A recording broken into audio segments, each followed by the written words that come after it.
지금 들어와서 보고 계시는데요. 우리가 이거 제가 유튜버도 아닌데 이렇게 방송을 어차피 우리가 하고 있는데 이거를 좀 많은 사람들이 보고 듣고 해서 하나님 말씀을 좀 잘 이제 사람들이 알게 하려면 요즘에는 좋아요가 중요하답니다. 그러니까 여러분 당장 좋아요부터 누르면서 네, 시작을 해보도록 하겠습니다.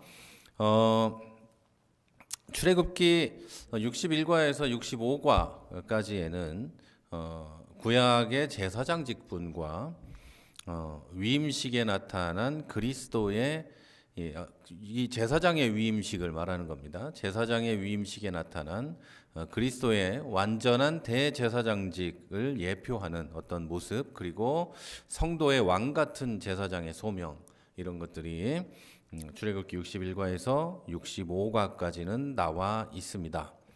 그래서 28장하고 29장 사이에 이런 이야기들이 있다. 28장하고 29장 사이에 이런 이야기들이 보이게 지금 눌렀습니다. 제가 보이게 동그랗게 이제 나옵니다.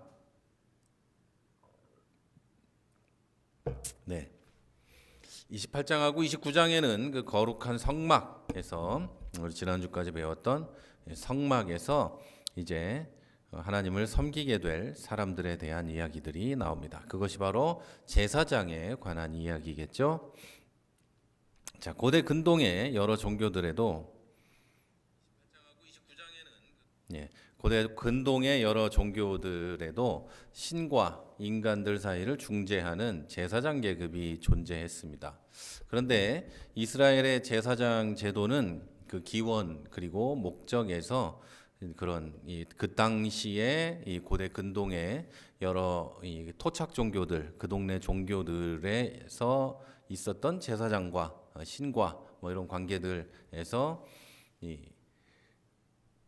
제가 잠깐 까먹었어요. 여기 뭐 메시지를 보느라고 빨리 말씀드립니다. 고대 근동의 여러 종교들에도 신과 인간 사이를 중재하는 제사장 직분이 있었는데 이스라엘의 제사장 직분은 그 기원하고 목적에서 많은 큰 차이를 보여주고 있다는 거죠. 이스라엘의 이 제사장은 인간의 필요나 인간의 선출에 의해서 세워진 것이 아닙니다.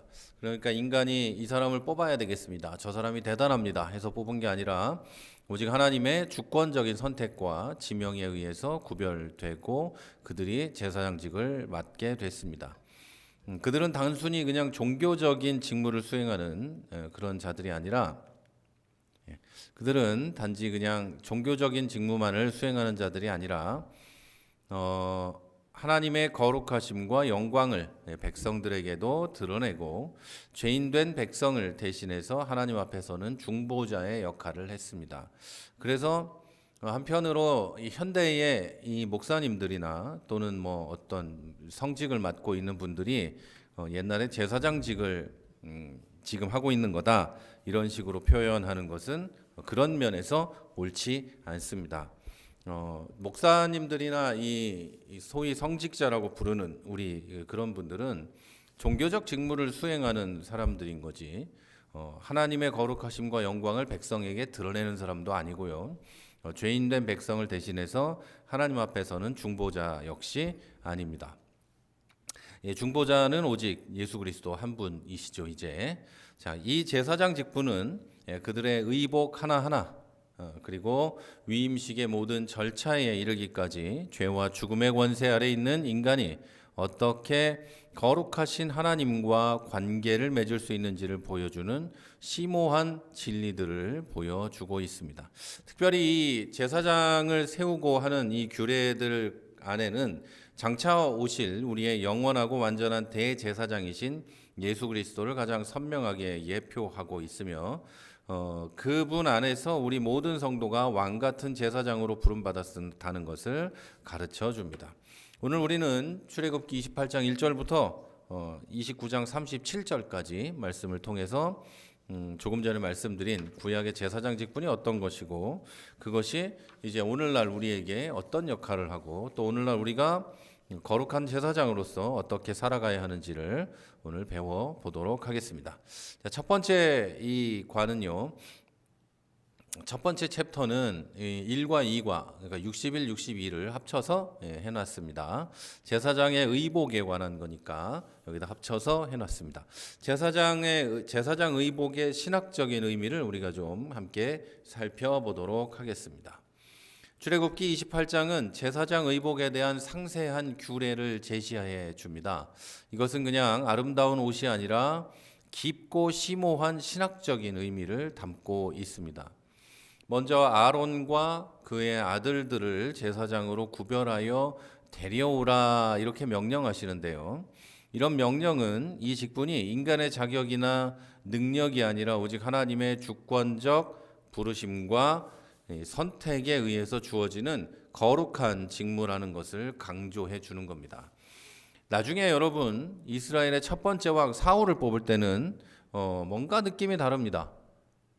그 중에 좀 뭐 싸움도 잘해 보이고 뭐 해 보이고 사람들이 보기에도 좋아 보이고 이런 내용들이 등장을 하지만 이때는 그런 게 아니에요. 그냥 하나님이 부르시는 거예요. 그리고 선택하시는 거죠.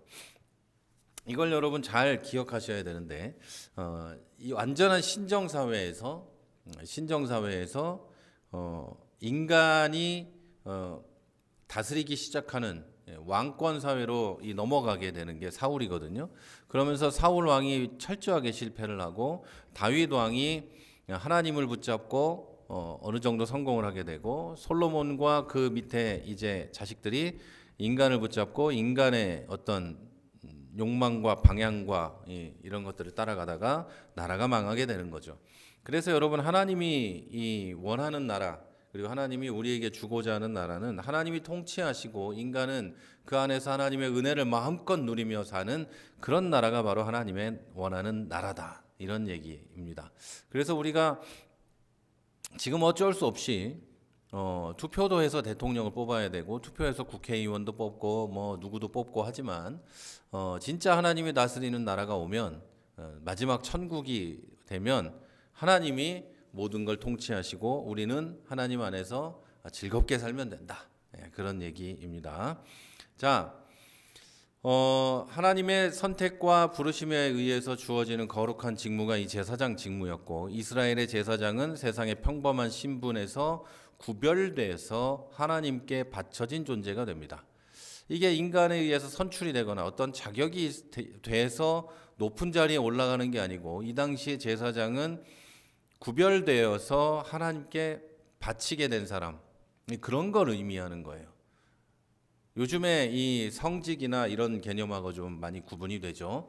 성직자가 높은 것도 아니고 그들이 뭐 대단한 것도 아니지만 이 당시에 원래 이러한 성직이라는 이 제사장은 하나님께 바쳤다는 점에서 구분이 되는 것이지 그가 높은 사람이라는 것에서 구분되는 것은 아니었다. 이걸 여러분 기억해 주시기를 바랍니다. 자, 그리고 그들을 위해 짓는 거룩한 옷은 영화롭고 아름답게 하기 위함이었습니다. 이것은 제사장 개인의 아름다움이나 제사장 개인의 영광이 아니라 제사장이 섬기는 하나님 임재의 무게감 그리고 장엄함을 반영하고 드러내기 위한 목적이었습니다. 그런데 제사장의 의복이 점점 다른 의미로 해석이 되게 되죠. 그리고 요즘에는 목사님들이 입는 가운이 뭔가 대단한 사람인가 하는 방식으로 뭔가 그렇게 해석이 되게 되죠. 그런데 원래는 그런 목적이 전혀 아니었다는 걸 여러분 기억하시기 바랍니다. 그리고 제사장의 의복에 사용된 금, 청색, 자색, 홍색 실, 가는 배실 등은 성막의 가장 거룩한 곳인 지성소 휘장에 사용된 재료들과 동일하고 제사장이 하나님 임재 앞에 서는 거룩한 존재라는 것을 시각적으로 보여주었습니다. 이 옷을 짓는 장인들이 단순히 손재주가 좋은 사람들이 아니라 하나님께서 지혜로운 영으로 채운 자들이었다는 점은 예복을 제작하는 기술도 그들이 만들어낸 기술이 아니라 성령의 은사라는 것을 보여주고 교회 안의 모든 사역이 인간의 재능이 아니라 성령의 능력으로 이루어져야 한다는 것을 가르쳐 줍니다. 저 옛날에 그 어떤 교회에 전도사 때요, 20대 때 가서 이제 사역을 하는데 성가대 지휘를 하게 됐습니다. 성가대가 너무 못하는 거예요. 와, 이거 이 상태로 야, 예배 드려도 되나? 그런 생각을 첫날 했는데 예배 시간에 보니까 그렇게 못하는데 사람들이 다 은혜를 받아요. 아, 이 이유가 있다. 이 사람들은 하나님 앞에 찬양하는 것이 정말 즐겁고 하나님이 받으실 만하구나. 하지만 그렇게 느꼈지만 그 다음 주부터도 연습을 열심히 해서 조금 나아지긴 했었습니다. 어쨌든 여러분, 우리가 알아야 될 것은 교회 안에 있는 모든 사역은 인간의 재능으로 하는 게 아닙니다. 아무리 뛰어나다고 해도 그 사람이 그것을 완전히 해낼 수가 없어요. 정말 예를 들어서 음악을 한다면, 노래를 한다면 세상 없는 유명한 성악가가 와도 그 사람이 예수 믿는 사람이 아니면 교회에서 찬양하는 건 의미가 없어요. 그냥 그 사람은 노래 부르는 거지 찬양하는 게 아니잖아요.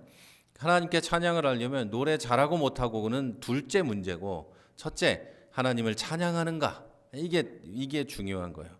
성령의 능력으로 이루어지는 것이죠. 그래서 노래를 아주 잘하면 성도들이 감동을 받을 것 같지만 그렇지 않아요. 노래를 못하고 정말 막 목에 쇳소리가 나고 그런 분들도 찬양할 때 은혜가 있고 성령의 역사가 일어나는 경우를 얼마나 많이 보는지 모릅니다. 자, 이 에봇의 두 어깨바지에 달린 호마노 보석에 이스라엘 12지파의 이름이 새겨지는데요. 이것은 대제사장의 책임의 중보를 상징합니다. 메다, 이 어깨에 짊어지 메다 이거 있잖아요. 이건 짊어지다, 담당하다는 뜻입니다. 이 히브리어는 나사라고 되어 있는데 이것은 대제사장이 백성들의 모든 연약함과 필요의 짐을 그의 어깨에 메고, 이 어깨라는 것은 우리가 이 어깨라는 것을 그냥 뭐 올려놓는 건 이렇게 있는 거라고 생각할지 모르지만 상징적으로 볼 때는 힘과 책임의 상징입니다.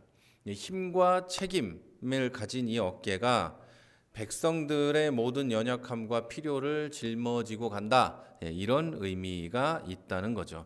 그리고 이 보석들이 이스라엘 아들들의 기념 보석이 되게 한 것은 하나님께서 이스라엘과의 언약을 기억하시고 그들에게 긍휼을 베푸시도록 하는 예전적인 행위였습니다.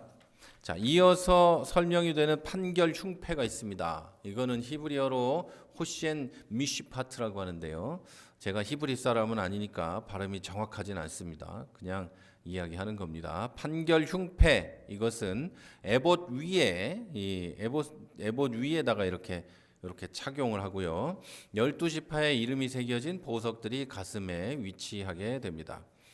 여러분 제가 이 카톡 링크로도 보내드렸지만 핵심 콕콕 영상 있죠. 성경 365 핵심 콕콕 영상에도 요 설명들이 다 있습니다.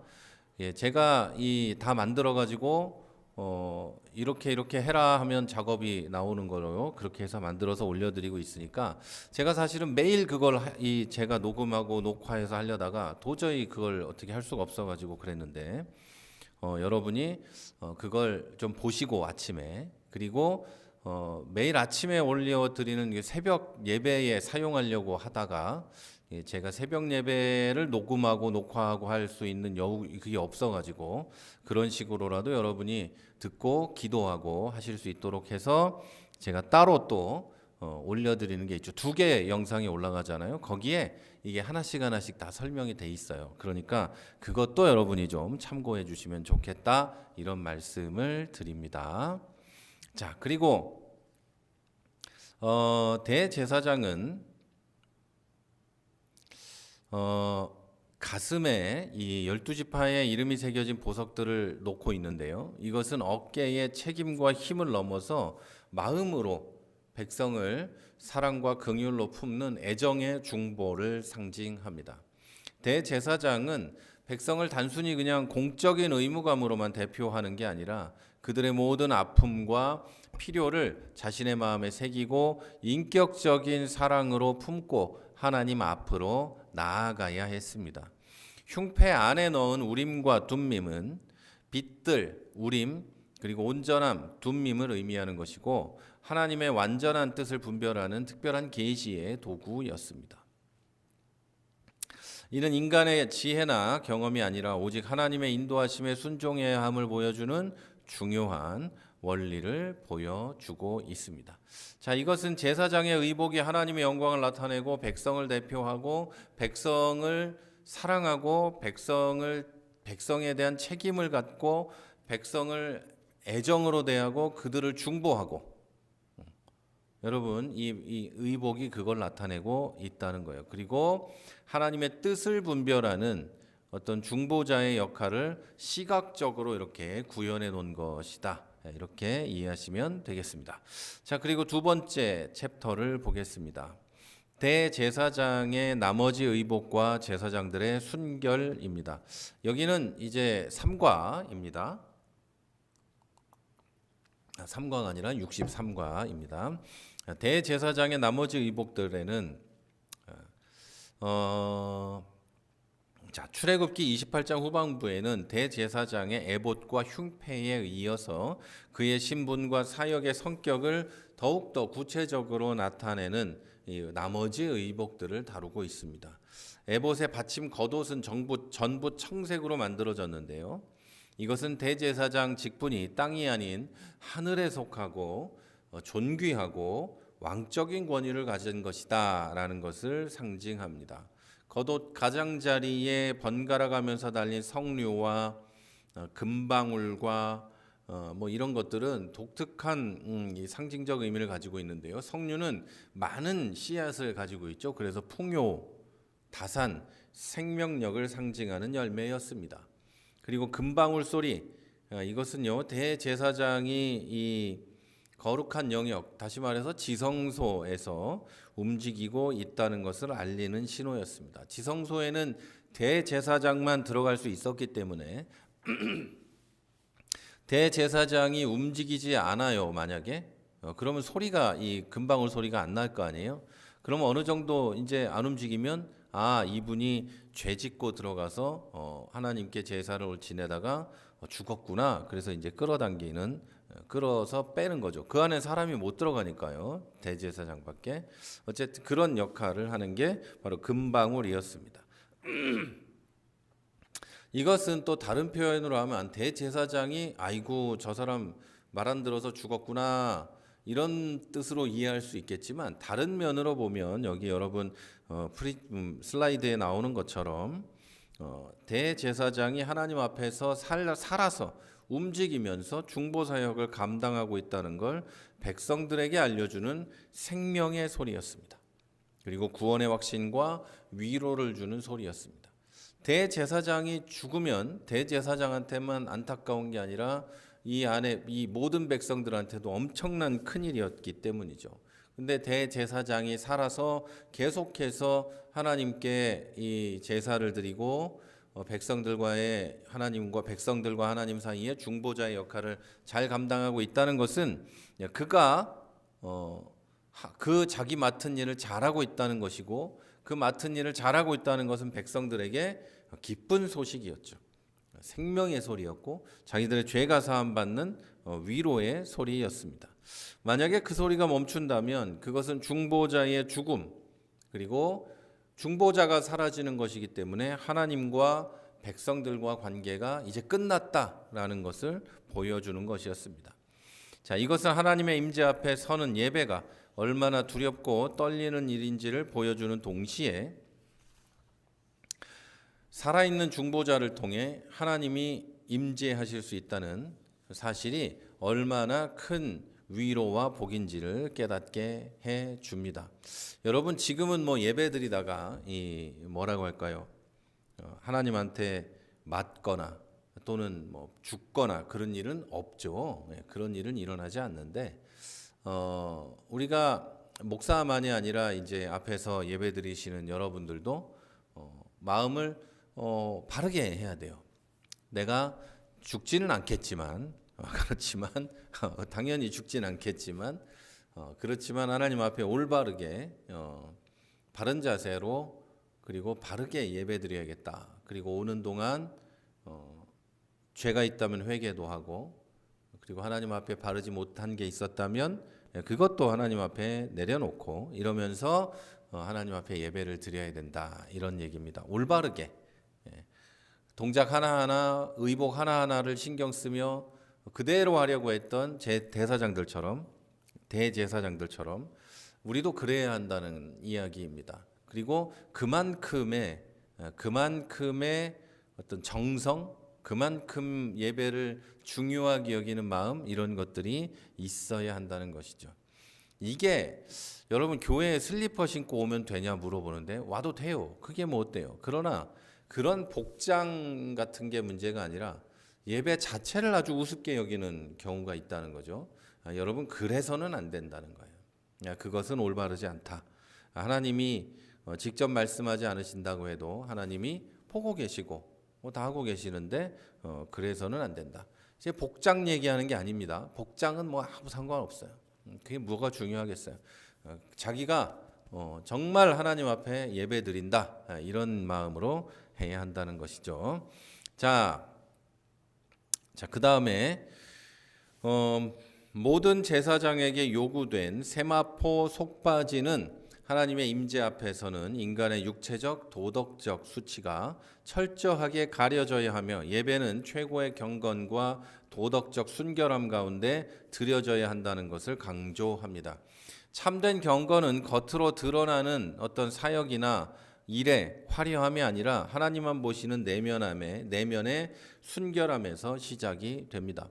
그래서 이제 어떤 교단이나 어떤 이제 특별한 이제 자기들이 선택해서 목사님들이 가운을 입을 때 원래 이 가운은 전부 다 검정색입니다. 뭐 이렇게 스투를 두르고 이런 거 없어요. 원래 그냥 무조건 까만색. 하나님 앞에 이 죄인인 목사를 가리는 의미로 입는 겁니다.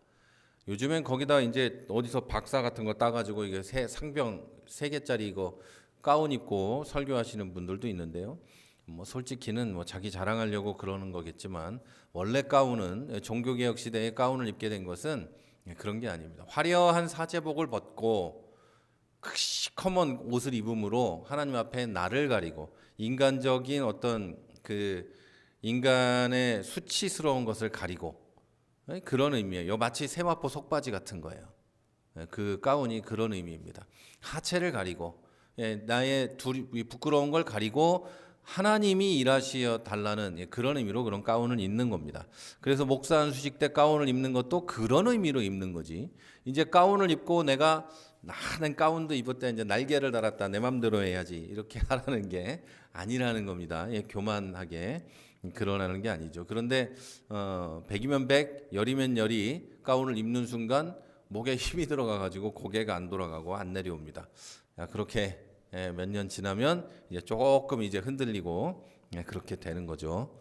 자, 그 다음으로 넘어가겠습니다. 세 번째입니다. 제사장 위임식의 세 단계입니다. 세 단계가 제사장직을 위임받는 그러니까 취임하는 게 아니고 위임받는 겁니다. 너에게 이 길을 맡긴다 이렇게 하는 거죠.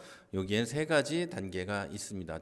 정결과 성화와 헌신의 단계가 있습니다.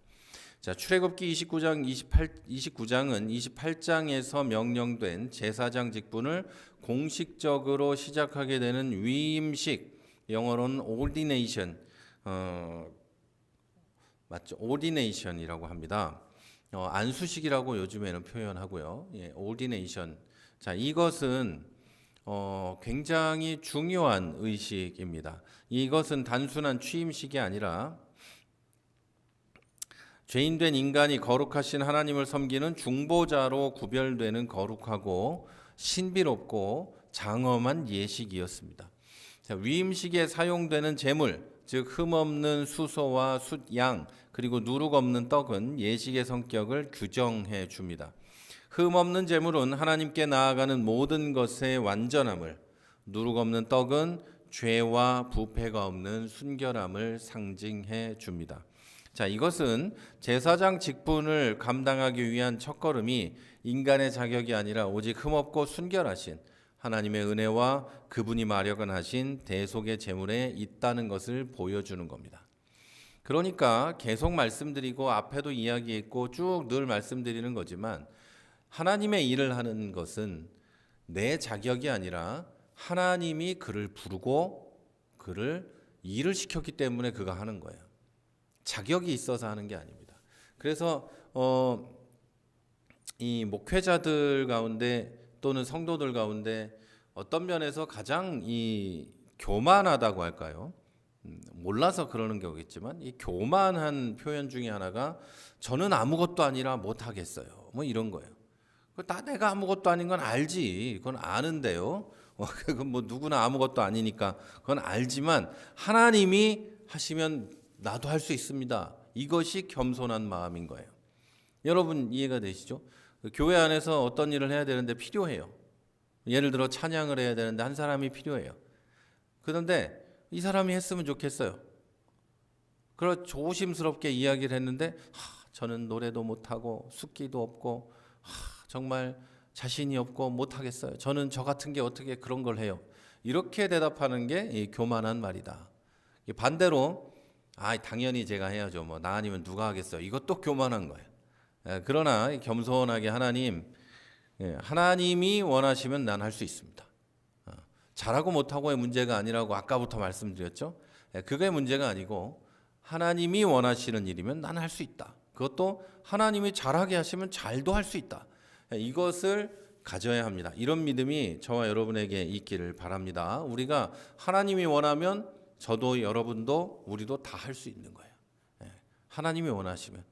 우리가 연약해서 못한다? 그게 아니고 나 할 수 있지 이것도 아니고 하나님이 원하시면 우리는 할 수 있다. 이런 마음을 가지셔야 합니다. 자, 이제 위임식의 첫 단계는 물로 씻는 것입니다. 단순하게 이것이 손발을 씻는 것이 아니라 몸 전체를 씻는 행위로 과거의 모든 죄와 부정함으로부터 완전히 정결하게 됨을 상징하는 단회적인 예식입니다. 그러니까 1회 한 번 하고 다시 안 하는 겁니다. 근데 목욕을 안 한다는 게 아니고 이 예식을 한 번 한다는 거예요. 대제사장 되기 전 대제사장 직분을 시작하면서 과거의 모든 죄와 부정함을 완전히 씻어버리는 예식을 한다 이겁니다. 신약의 침례나 또는 세례 이것이 죄 씻음과 중생을 통해 그리스도인의 삶이 시작되는 것을 상징하는 것과 연관이 있습니다. 물속에 들어가서 죄를 씻는다. 실제로 씻어내는 게 아니라 죄가 뭐 몸에 붙어 있는 것도 아니니까 그게 아니라 상징하는 거죠. 상징. 그런 겁니다. 두 번째 단계는 옷 입힘과 구름이 아니고 기름 부음입니다. 거룩한 옷을 입는 것은 옛사람을 벗고 하나님의 영광과 아름다움을 드러내는 새로운 신분과 권위를 부여받는 성화의 시작을 의미합니다. 머리에 관유를 붓는 것은 단순히 직분을 임명하는 것을 넘어서 그 직무를 담당할 수 있도록 하나님의 영을 부어주시고 능력을 위임하신다는 의미를 갖습니다. 그리고 기름을 붓다. 여기 이것은 마샤흐라고 하는데 이거는 메시아의 어원이 됩니다. 자, 이거 여러분 지금 말씀드리는 것은 기름을 붓는다고 그 사람에게 성령이 갑자기 막 쏟아지는 게 아니고요. 이 사람이 이 기름을 부음으로 이 직무를 감당할 수 있는 하나님의 영이 역사하게 된다. 이 사람이 이것을 위임받았다는 뜻입니다. 여러분 이걸 잘 이해하셔야 되는데 어떤 직분을 위임받았다는 것은 그 위임받음으로 나에게 어마어마한 능력이 생겼다는 게 아니에요. 성령 충만한 사람에게 안수를 받았다고 해서 내가 갑자기 성령 충만한 그래서 그 사람처럼 능력 있는 사람이 된다는 뜻이 아니라는 거예요.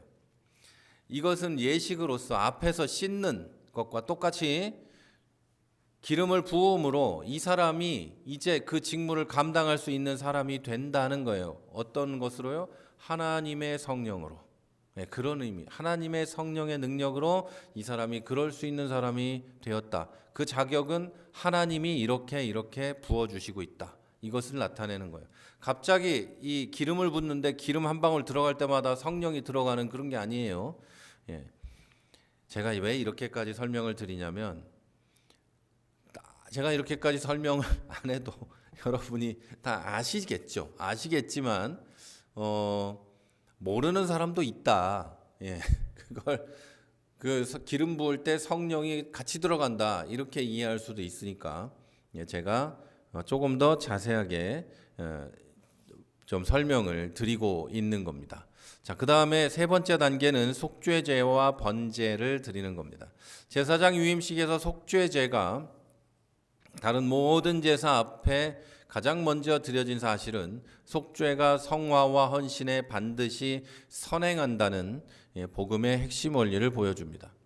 제사장은 자기 죄의 문제가 먼저 해결되어야 백성을 위한 중보 사역을 감당할 수 있었습니다. 자, 목회를 하든 교회에 어떤 일을 하든 제일 중요한 것은 내가 먼저 죄의 문제를 해결하고 그 다음에 구원을 받은 사람이 성화되어 가면서 헌신도 하는 겁니다. 제가 정말 많이 봤어요. 저 사람은 구원은 받았나 싶은데 교회에서 너무너무 열심히 하는 거예요. 100% 시험 받아가지고 교회 안 나옵니다. 길게 잡으면 2년 걸려요. 딱 2년. 인간의 어떤 노력과 열심으로 최대치를 잡는 게 2년. 그런데 정말 저렇게 뺀질뺀질한데 저거 구원은 받았나? 그러나 구원받은 사람은 2년이 지나든 10년이 지나든 50년이 지나든 어떻게든 하나님과 동행하며 점차 성화되어 가고 결국에는 하나님께 자기 인생을 드리는 그런 걸 수도 없이 봤어요.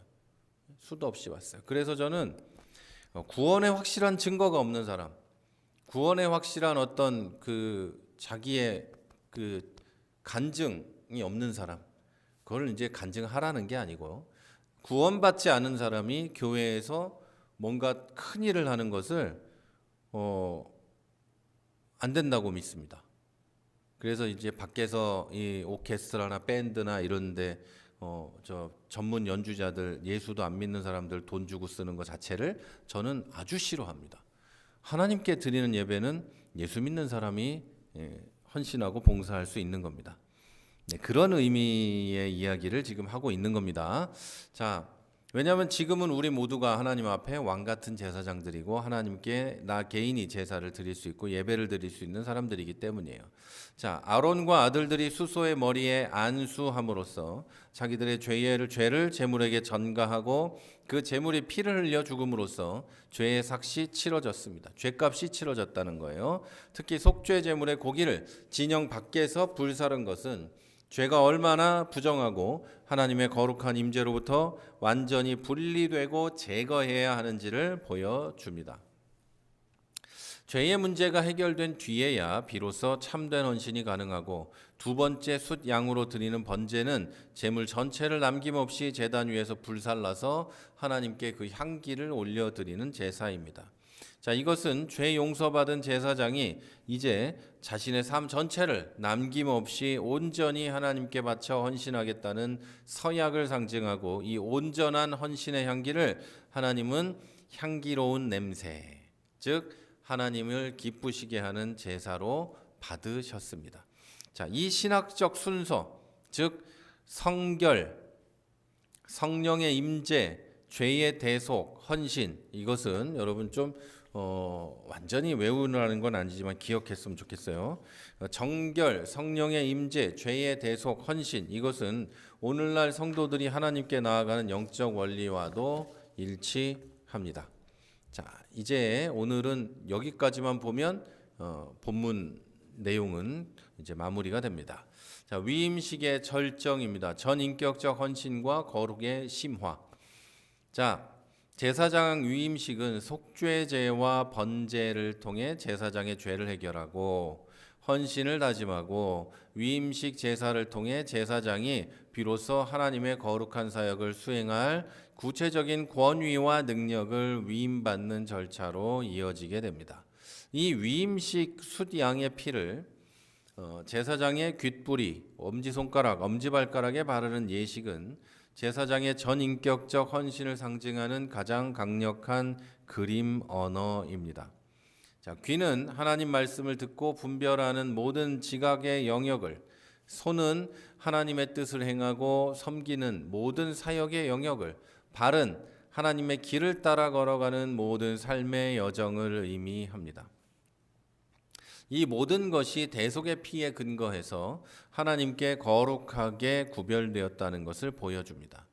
피와 관유를 그의 옷에까지 뿌린 것, 그것은 그의 존재뿐 아니라 그의 모든 공적인 사역과 신분까지도 온전히 하나님의 것이 되었다는 것을 선포하는 것입니다. 자, 하나님께서는 제물의 가장 좋은 부위들과 떡을 제사장들의 손 위에 올려놓고 요제로 드리게 했습니다. 이 요제 흔들어서 하나님께 드리는 거예요. 이것은 그들의 손을 채워 그들에게 제사장으로서 권위와 책임을 위임하는 형식적인 행위였습니다. 이 예물들을 하나님께 흔들어 드린 후 다시 불살라 바치는 것은 그들의 모든 사역의 능력이 하나님께로부터 오며 그 모든 사역의 영광을 다시 하나님께 돌려드려야 한다는 것을 보여줍니다. 그리고 그중 일부, 가슴과 넓적다리인데요, 그중 일부를 제사장 분깃으로 주심으로써, 제사장의 것으로, 제사장 몫으로 주심으로써 하나님을 위해 헌신하는 자의 모든 필요를 하나님께서 친히 책임지고 채워주심을 약속하십니다. 위임식은 하루 동안 끝나는 게 아니고요, 7일 동안 일회죠. 7일 동안 매일 속죄제가 드려지면서 계속됩니다.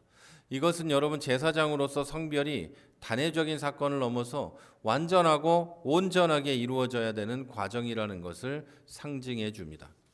자, 숫자 7은요, 성경에서 완전성, 완성 이런 것을 의미하고요. 이것은 제사장들이 7일이라는 완전한 시간 동안 세상과 분리되어서 오직 하나님의 거룩하심에만 잠기는 시간이었음을 시사합니다. 이 7일 동안 제사장은 위임식을 진행하고 그 위임식을 진행하면서 계속해서 제사를 드리고 계속해서 이런 행위들을 하면서 하나님 앞에 자기를 완전히 내려놓고 내놓는 그런 시간을 보냈던 거예요. 여러분, 이 기간 동안 제단은 지극히 거룩한 곳, 지성소가 되고 제단에 접촉하는 모든 것이 거룩하리라는 선언이 가능해졌습니다. 자, 이것은 우리의 죄성에도 불구하고 예수 그리스도의 보혈로 계속해서 정결하게 될 때 우리의 삶과 사역이 다른 사람을 거룩하게 하는 축복의 통로가 될 수 있다는 걸 보여줍니다. 이 말을 오해해서 예수님의 보혈로 계속 정결해진다는 것은 계속 구원받는 걸 말하는 거구나, 이렇게 이해하시면 안 돼요. 구원받는 것은 단회적인 사건이고 예수 그리스도의 보혈로 우리는 계속해서 정결해져가는, 성화되어가는 거죠. 예수의 능력으로 계속 성화되어가는 그런 걸 의미합니다. 전인격적으로 우리의 손과 눈과 귀와 발과 먹는 것과 행동과 이 모든 것들이 하나님 앞에 성화되어 거룩하게 되는 그 과정을 그리스도의 능력으로 해간다, 그런 의미입니다. 그러면 우리의 삶과 사역이 대제사장들처럼 하나님, 다른 사람을 또 거룩하게 하고 다른 사람에게 영향을 미치는 그런 귀한 축복의 통로가 될 수 있습니다. 자, 이제 주요 교리 학습 세 가지 보도록 하겠습니다. 자, 그리스도의 완전한 대제사장직입니다. 제사장은 여럿이지만 대제사장은 한 명입니다. 대제사장은 오직 한 분인데요. 그때도 한 명만 대제사장직을 감당했고 우리에게 대제사장도 한 분, 예수 그리스도십니다. 구약의 제사장 직분과 그 모든 의복, 위임식의 규례는 불완전한 그림자였으며 그 실체는 우리의 영원하고 완전한 대제사장이신 그리스도 예수 안에서 완전히 성취됩니다. 자, 아론이 이스라엘 백성을 어깨에 메고 가슴에 품고 하나님 앞에 나아갔던 것처럼 예수님은 우리의 모든 죄와 연약함을 친히 짊어지시고 우리를 그의 마음에 새기시며 하나님 보좌 우편에서 영원히 간구하고 계십니다. 아론의 금패가 백성의 불완전한 헌물에 묻은 죄악을 대속적으로 감당하고 하나님께 연락되게 했던 것처럼 예수님은 자신의 완전한 의로 우리를 덮으시고 우리의 모든 예배와 헌신을 하나님이 기쁘게 받으시도록 합니다. 제사장 위임식, 그때 물로 씻고 옷 입히고 기름 부으고 그리고 피 바르는 것은 예수 그리스도의 단번에 드린 완전한 대속 제사와 성령의 기름 부으심을 통해 우리가 하나님의 거룩한 백성으로 세워지는 것을 예표합니다. 자, 그는 거룩하고 악이 없고 더러움이 없는 완전한 제사장이었고 자기의 피로 단번에 영원한 속죄를 이루셨습니다. 그게 바로 우리의 대제사장이신 예수 그리스도십니다. 구약의 방울 소리가, 구약 대제사장에게 있던 금방울 소리가 그의 생존을 알리고 그가 일하고 있다는 걸 알렸다면, 예수 그리스도의 부활은 인류를 향한 대속적 죽음이 하나님께 온전히 연락되었고, 예수님이 지금도 하늘의 지성소에서 우리를 위해 살아 역사하시는 영원한 대제사장임을 확증하는 승리의 소리라고 할 수 있습니다. 자, 이것처럼 그리스도는 구약의 모든 제사장적 예표를 완성하신 우리의 유일하고 참된 제사장임을 믿으시길 바랍니다. 자, 그리고 만인 제사장직입니다. 구약의 제사장 직분은 신약 시대의 그 예수 그리스도 안에서 모든 성도가 왕 같은 제사장이 되었다는 진리를 예표합니다. 우리는 세상으로부터 구별되어 하나님의 영광을 드러내고 신령한 제사를 드릴 거룩한 직분을 받았습니다. 목사가 아니고 우리 전부 다 받았습니다. 자, 제사장 의복 제작에 성령의 지혜가 필요했던 것처럼 우리 모든 삶의 사역은 인간의 재능이 아니라 성령의 능력으로 이루어져야 합니다. 우리가 무엇을 하든 나를 드리는 것, 하나님 앞에 뭔가 하는 것, 예배 시간에 앉아 있는 것조차, 살아가는 것조차 모두 다 내 재능이 아니라 성령의 능력으로 이루어져야 합니다. 그러면 내 재능보다 성령이 못한가? 그럴 리가 있습니까? 전부 우리보다 더 하나님께서 귀하게 일하시리라고 믿으시고, 저는 저보다 성령의 능력으로 이루어졌으면 좋겠습니다. 자, 제사장 위임식에 물로 씻는 것, 옷 입히는 것, 기름 부으는 것, 피 바르는 것, 그리고 7일 동안의 속죄는 성도의 구원과 성화의 여정을 보여줍니다. 우리는 말씀의 물로 죄 씻음을 받고 그리스도의 의의 옷을 덧입고 성령의 능력으로 거룩한 삶을 살아갑니다. 자, 위임식에 매일 속죄제를 드리는 것은 성화가 단회적인 사건이 아니라 날마다 죄를 고백하고 그리스도의 보혈을 의지하고 성령의 인도하심을 따라 거룩함을 향해 나아가는 점진적이고 지속적인 과정이라는 것을 가르쳐 줍니다. 자, 제사장의 오른쪽 귓불이 엄지손가락, 엄지발가락에 피를 바르는 예식은 우리의 귀, 손, 발 등 전인격적인 삶의 모든 영역이 그리스도의 피로 구별되고 하나님의 뜻을 듣고 행하고 그 길을 따라 걷는 거룩한 헌신으로 드려져야 한다는 걸 의미합니다.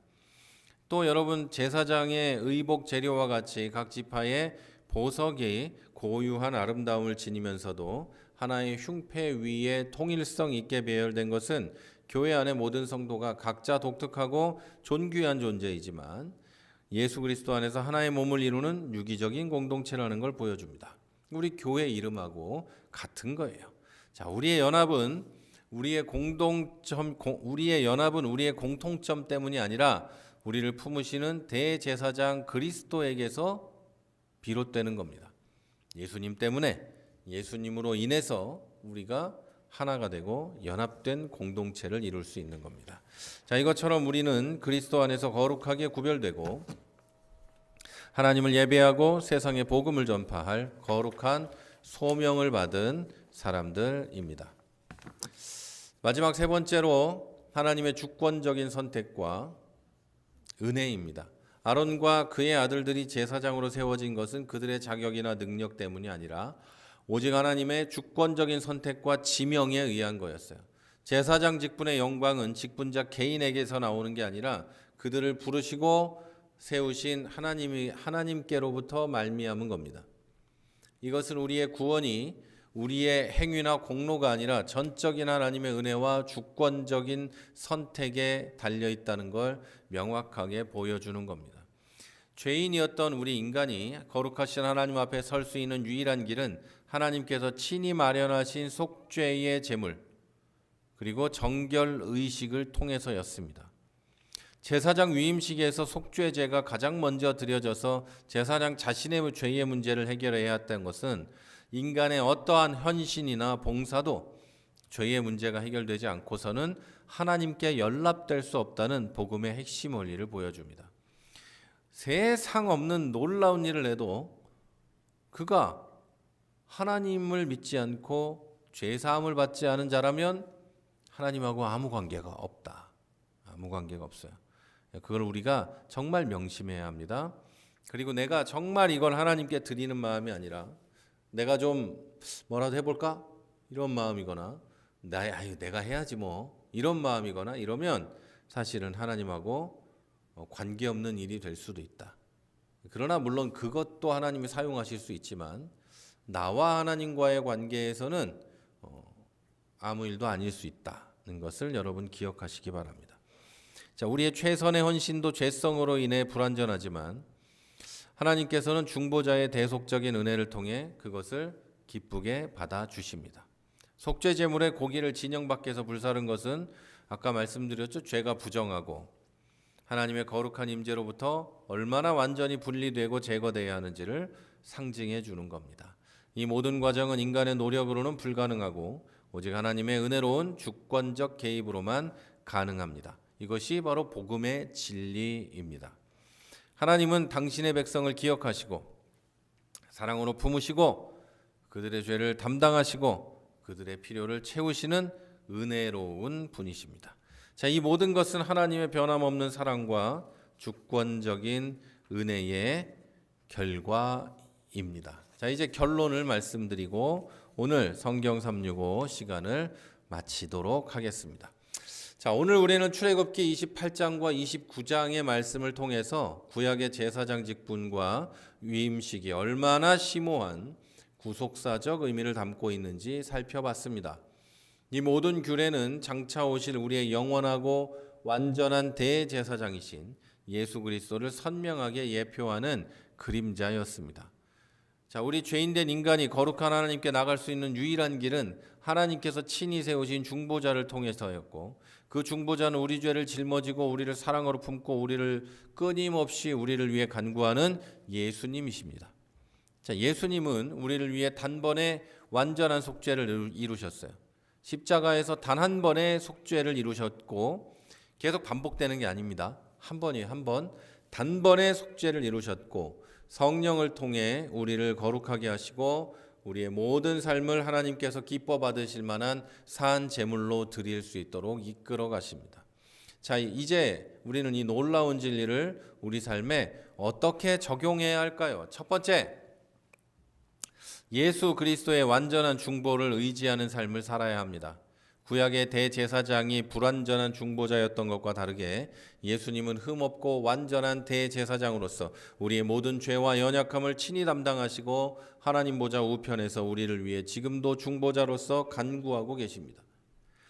그러므로 우리는 우리의 연약함과 죄악을 우리 주님께 맡기고 우리 주님의 완전한 의를 힘입어 은혜의 보좌 앞에 담대히 나아갈 수 있습니다. 우리의 권리가 있다는 거예요. 예수님이 그렇게 해주셨기 때문에 우리가 그렇게 할 수 있게 됐다는 거예요. 여러분 보고 가라는 게 아니고 우리가 그렇게 할 수 있게 됐다는 거예요. 나의 모든 염려와 짐을 주님의 따뜻한 가슴에 내려놓고 그분께서 가장 좋은 길로 인도해 주실 것을 완전히 믿으시기를 바랍니다. 자, 두 번째로 왕 같은 제사장으로서의 거룩한 소명을 기억하고 살아가야 합니다. 예수님 안에서 우리는 모두 다 왕 같은 제사장입니다. 이는 우리 삶의 모든 영역, 즉 우리의 귀는 하나님의 음성을 듣는 순종이죠. 손, 하나님의 뜻을 행사하는 사역, 발, 하나님의 길을 따라 걷는 순례, 여정, 이것을 하나님의 영광을 위해 거룩하게 구별하고 헌신해야 한다는 걸 의미합니다. 예수님 안에 왕 같은 제사장으로 우리가 부름받았다는 것은 우리의 삶의 모든 영역, 귀와 손과 발과 다른 모든 것들이 하나님 영광을 위해 구별되고 헌신해야 한다는 의미예요. 왕 같은 제사장이라는 의미를 왕이니까 밖에 나가가지고 이 땅을 내게 주소서 하고 선포하고, 자, 뭐 여기에 뭐 마귀가 몇 마리가 있는데 이 마귀야 예수의 이름으로 선포하니 나가라 이런데 여러분, 야, 그런 거 아니에요. 돈 막 이렇게 뭉태기를 바라보면서 나는 왕 같은 제사장이니 안 돼요, 여러분. 왕의 기도 뭐 이런 거 있잖아요. 여러분, 그거 성경적이지 않습니다. 매우 성경적이지 않아요. 그러니까 그런 거 하지 마시기 바랍니다. 뭐 여러분은 우리 교회에 계시니까 아무도 안 하겠지만 어디서 그런 거 보고 이야 멋지다 이런 생각도 하지 마세요. 왕 같은 제사장이란 뜻은 구약의 대제사장 같이 자기의 모든 영역을 하나님 앞에 던지고 하나님 앞에 순종하고 헌신하라는 뜻입니다. 그게 왕 같은 제사장이란 뜻이지. 왕이니까 밖에 나가서 막 선포하고 돌아다니고 나의 자녀는 왕의 자녀니까 우쭈쭈 해줘야 된다는 그런 이상한 소리는 여러분 누구한테 들어도 그냥 웃고 지나가시기 바랍니다. 여러분은 안 그럴 테니까 이렇게 말씀드립니다. 자, 이 말은 세상 속에서 하나님의 살아계심과 복음을 증거하는 생명의 소리를 내는 삶, 금방울 있죠? 기억하시죠? 금방울, 생명의 소리를 내는 삶, 곧 우리의 말과 행동을 통해 이웃들이 하나님을 발견하고 위로를 얻는 삶을 살아야 돼요. 우리가 금방울을 울리지 않으면, 금방울 소리가 우리에게서 나지 않으면 사람들은 하나님을 볼 길이 없어요. 우리의 재능과 시간, 물질을 나만의 성공과 만족을 위해서가 아니라 이웃을 섬기고 하나님의 나라를 세우는데 사용해야 합니다. 세 번째, 점진적인 성화의 삶을 추구해야 합니다. 거룩함은 단회적인 사건이 아니라 날마다 죄를 고백하고 그리스도의 보혈을 의지하며 성령의 인도하심을 따라서 살아가는 지속적인 과정입니다. 제사장 위임식의 속바지가 인간의 수치와 죄성을 가리도록 명령되었던 것처럼 우리는 내면의 순결함을 추구하고 하나님만 보시는 중심의 거룩함을 이루어 가야 합니다. 매일 여러분 말씀을 묵상하고 성령의 조명을 구하고 하나님의 선하시고 기뻐하시고 온전한 뜻이 무엇인지 분별하며 살아가야 합니다. 우리의 헌신과 예배는 늘 부족하고 흠이 많아요. 당연히 그렇겠죠. 그러나 예수님의 의의 옷을 덧입을 때 하나님께 기쁘게 연락될 수 있다는 걸 믿고, 나는 부족하지만 예수님 때문에 가능하다는 걸 믿고 날마다 나의 의의를 내세우는 누더기를 벗어버리고 그리스도께서 입혀주는 깨끗하고 완전한 의의 이 옷을 입고 살아가는 은혜를 구해야만 합니다. 우리는 결코 버려진 존재가 아닙니다. 자, 우리의 이름은 지금 이 순간에도 우리를 위해 죽으시고 부활하신 영원한 대제사장 예수 그리스도의 심장 위에서 가장 존귀한 보석처럼 빛나고 있습니다. 자, 이 놀라운 사랑에 감사하시면서 모든 두려움을 이기고 담대하게 그리고 거룩한 제사장으로서 하나님을 기쁘시게 하는 복된 삶을 살아가시기를 여러분 주님의 이름으로 간절히 축복합니다. 자, 오늘 여기까지 마치도록 하겠습니다. 여러분 오늘도 수고하셨고요. 나가시기 전에 여러분 좋아요 꼭 누르셔야 됩니다. 네, 그걸 눌러야 많은 사람들이 우리 이 귀한 말씀을 여러분만 보는 게 아니라 다른 사람들도 볼 수 있다. 이걸 기억해 주시기를 부탁드립니다. 자, 오늘 제가 기도하고 마치도록 하겠습니다. 하나님, 귀하고 큰 은혜를 감사합니다. 오늘 제사장 위임식에 대해서 배웠습니다. 다른 것을 다 잊어버릴지라도 예수님의 가슴에 우리의 이름이 있음을 기억하게 하시고, 나는 자격이 없지만 하나님께서 부르시고 세워주셨음을 기억하게 하시고, 나는 아무것도 아니지만 예수님이 나를 위해 죽으시고 부활하셔서 나를 위해서 지금도 하나님 우편에서 중보자로서 기도하고 계시다는 것을 내가 믿게 하여 주시옵소서. 하나님, 이 놀라운 사랑에 감사하며 일주일을 살아가게 하시고 일평생을 살아가는 우리가 되게 하여 주옵소서. 거룩하게 구분된 삶을 살게 해주시고 구분된 자로서 대제사장 같은 삶을 살아가게 하여 주옵소서. 왕 같은 제사장으로서 나의 모든 것을 하나님 앞에 드리고 헌신하는 자들이 되게 해주시고 구분된 자들로서 하나님 앞에 나를 내려놓고 온전히 하나님만 바라보고 살아갈 수 있는 주의 자녀들이 되게 하여 주시옵소서. 그럴 때 하나님께서 대제사장의 분깃을 책임져 주시고 그들의 삶을 책임져 주셨던 것처럼 우리 성도들을 기억하시고 하나님께서 책임져 주실 줄 믿사오니 이들의 헌신을 헛되이 보지 마시고 이들을 세워주시고 모든 것을 채워주시옵소서. 그래서 우리 사랑하는 성도들의 삶이 우리의 삶이 하나님을 기쁘시게 하고 이웃에게 하나님을 보여주는 귀한 삶이 될 수 있도록 역사하여 주시옵소서. 세상에 나가 왕같은 제사장으로서 하나님을 보여주게 하시고 우리에게서 금방울이 울리게 하여 주시고 예수의 향기가 나타나는 귀한 성도들이 되게 하여 주시옵소서. 감사합니다. 예수님 이름으로 기도했습니다. 아멘. 네, 여러분 오늘도 수고 많이 하셨습니다. 오늘 여기서 마치도록 하겠습니다. 감사합니다.